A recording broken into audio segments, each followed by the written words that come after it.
Sir এখন কি আপনি বসতে পারেন? জি, বুঝতে পারি। আমরা একটু দেখবো স্যার আপনি কেমন বসতে পারেন এখন। বাহ, খুব সুন্দর। হ্যাঁ হ্যাঁ হ্যাঁ, এই যে দিব্যি আপনি বসতে পারতেছেন। জি, বসতে গেলে আমি আটকে যেতাম, অনেক কষ্ট হতো। এমনি কি পা কি মেলতে পারতেন স্যার আগে? হ্যাঁ, আগে কি পা মেলতে পারতেন? না পারতাম না। এখন এখন মোটামুটি ইনশাল্লাহ পারি। ভালো। দেখি কতটুকু পারেন স্যার। বাহ, খুব ভালোই তো পা মেলতে পারেন এখন, তাই না? আচ্ছা ঠিক আছে, দাঁড়ান সোজা হয়ে। স্যার স্যার আসসালামু আলাইকুম, কেমন আছেন? আলহামদুলিল্লাহ অনেক ভালো আছে ভাইয়া। স্যার শরীরের কি অবস্থা আপনার এখন স্যার? আলহামদুলিল্লাহ অনেক ভালো আছে আগের থেকে। স্যার আপনার নামটা কি স্যার? মোহাম্মদ হৃদয় মিয়া, রংপুর থেকে আসছি। আপনার বয়স স্যার? 27 চলতেছে। ও আচ্ছা আচ্ছা। স্যার আপনার মূলত কি সমস্যা, কত বছর ধরে? দীর্ঘ 1 বছর থেকে আমার হৃদযন্ত্রের সমস্যা। আমি অনেক চিকিৎসা করেছি রংপুর শহরে। সবাই বলছে অপারেশন করার জন্য, সব ডাক্তারই। তা লাস্টে আমি দেখে ডাক্তার শফিউল্লাহ স্যারের ভিডিও দেখে চলে আসছি। তা আলহামদুলিল্লাহ এখন অনেক সুস্থ আছি চিকিৎসা করে। স্যার আপনি আনুমানিক কতজন ডাক্তার দেখিয়েছিলেন এই রোগটার জন্য? 5-6 জন হবে। 5-6 জন ডাক্তার দেখিয়েছিলেন।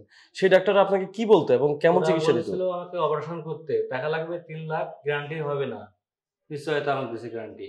তো আমি ওই ভয়ে কি করে করবো, তখন চিন্তা ভাবনায় পড়ে গেছিলাম যে কি করবো আর কি না করবো। তা পাসপোর্ট করেছিলাম ইন্ডিয়া যাওয়ার জন্য, তা ভিসা বন্ধ হওয়ার কারণে যাইতে পারিনি। পরে এখন স্যারের ভিডিও দেখে আসা হয়েছে এখানটা। এখন মোটামুটি ইনশাল্লাহ অনেক ভালো আছি চিকিৎসা করে। স্যার আপনি মূলত আগে কি কি করতে পারতেন না? স্বাভাবিক জীবনে আগে কি কি করতে পারতেন না? বসতে পারতাম না ঠিকভাবে, হাঁটতে পারতাম না ঠিকভাবে, হাঁটতে গেলে খোঁড়াইতাম, বাথরুম করতে গেলে বা ঠিকভাবে বসতে পারতাম না। এখন ইনশাল্লাহ অনেক ভালো আছি। স্যার এখন কি আপনি বসতে পারেন? জি, বসতে পারি। আমরা একটু দেখবো স্যার আপনি কেমন বসতে পারেন এখন। বাহ, খুব সুন্দর। হ্যাঁ হ্যাঁ হ্যাঁ, এই যে দিব্যি আপনি বসতে পারতেছেন। জি, বসতে গেলে আমি আটকে যেতাম, অনেক কষ্ট হতো। এমনি কি পা কি মেলতে পারতেন স্যার আগে? হ্যাঁ, আগে কি পা মেলতে পারতেন? না পারতাম না। এখন মোটামুটি ইনশাল্লাহ পারি। ভালো। দেখি কতটুকু পারেন স্যার। বাহ, খুব ভালোই তো পা মেলতে পারেন এখন, তাই না? আচ্ছা ঠিক আছে, দাঁড়ান সোজা হয়ে। স্যার স্যার আপনার হচ্ছে আপনি যখন আগে হাঁটতেন, জি, আপনি যখন আগে হাঁটতেন তখন হচ্ছে যে আপনার হাঁটার সময় পা কেমন হয়ে যেত আর এখন কেমন আছে? আগে হাঁটতে গেলে আমি এইভাবে হাঁটতাম, হ্যাঁ, আর এখন হাঁটতেছি এইভাবে। একদম। বাহ, খুব সুন্দর। তো স্যার এই যে আপনি যে ডিপিআরসির মতো একটা স্বনামধন্য প্রতিষ্ঠানে আপনি চিকিৎসা নিয়েছেন, জি স্যার। এই এখানকার সন্ধান কি আপনি প্রথম শুরুতে পাননি কখনো? না, পাইনি। আমি ইউটিউব দেখে তারপরে চলে আসছি এখানটায়। আপনার তো কেউ বলেনি, আমি ইউটিউব দেখে তারপরে এখানে আসছি। আপনার তো মোটামুটি এর আগে তাহলে অন্যান্য ডক্টর দেখে অনেক আর্থিক পড়ে গেছিলাম, আর্থিক সমস্যা পড়েছেন। বাট আপনি যদি প্রথমেই এই ডিপিআরসির সন্ধানটা পেতেন, অনেক সেভ হতো, আমার অনেক টাকা বাঁচে যেত। আমার অথচ 1.5 লাখ টাকা পার করেছি এইভাবে একটা দেখে দেখে। এখন ইনশাআল্লাহ টাকা ম্যানেজ করে আসছি, অল্পতে হয়ে গেছে। যাক, এখন কেমন লাগতেছে স্যার? আলহামদুলিল্লাহ অনেক ভালো আছি। যাক, এখন পারছি। আমি বলতেছি যারা এরকম সমস্যায় পড়ে আছে তারাও আসুক, তারাও চিকিৎসা করুক স্যারের কাছে, তারাও সুস্থ হোক।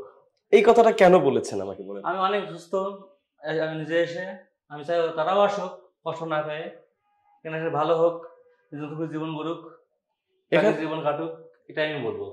এখানকার এই যে যারা আপনাকে চিকিৎসা দিয়েছেন, আমাদের স্যার ডক্টর মোহাম্মদ শফিউল্লাহ প্রধান স্যার, তারপর আমাদের ডিপিআরসির অন্যান্য যারা কর্মকর্তারা আছেন, বা আমাদের যে আপনাকে ফিজিওথেরাপিতে দিয়েছেন, যে আপনার যে নার্স ছিল, তাদের আচার ব্যবহার সম্পর্কে যদি কিছু বলতেন। ওরা আপন মানুষের মতন, যারা আমার থেরাপি ভাইয়েরা আপন ভাইয়ের মতন চিকিৎসা করাইছে, আর নার্সরা নিজের ভাইয়ের মতন দেখাশোনা করছে, সব পাক দিয়ে সবাই পারফেক্ট।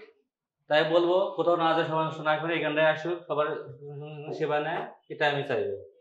আপনাকে অসংখ্য ধন্যবাদ স্যার আপনার গুরুত্বপূর্ণ মতামত দেওয়ার জন্য। স্যার আপনার কি কোনো অভিযোগ আছে আমাদের ডিপিআরসি সম্পর্কে? না, কোনো অভিযোগ নেই। আমি এখানে অনেক সৌভাগ্য মনে করতেছি নিজেকে। এখন জীবন ফিরে পেয়েছি, আলহামদুলিল্লাহ। Thank you so much sir, thank you. আপনাকে অসংখ্য ধন্যবাদ স্যার। দোয়া করি সবসময় সুস্থ থাকেন, ভালো থাকেন। আমাদের জন্য দোয়া করবেন, আমাদের ডিপিআরসির জন্য দোয়া করবেন ইনশাআল্লাহ। জি, আসসালামু আলাইকুম। আসসালামু আলাইকুম। ডিপিআরসি লিমিটেড, আস্থা, বিশ্বাস ও নির্ভরতায় অবিচল।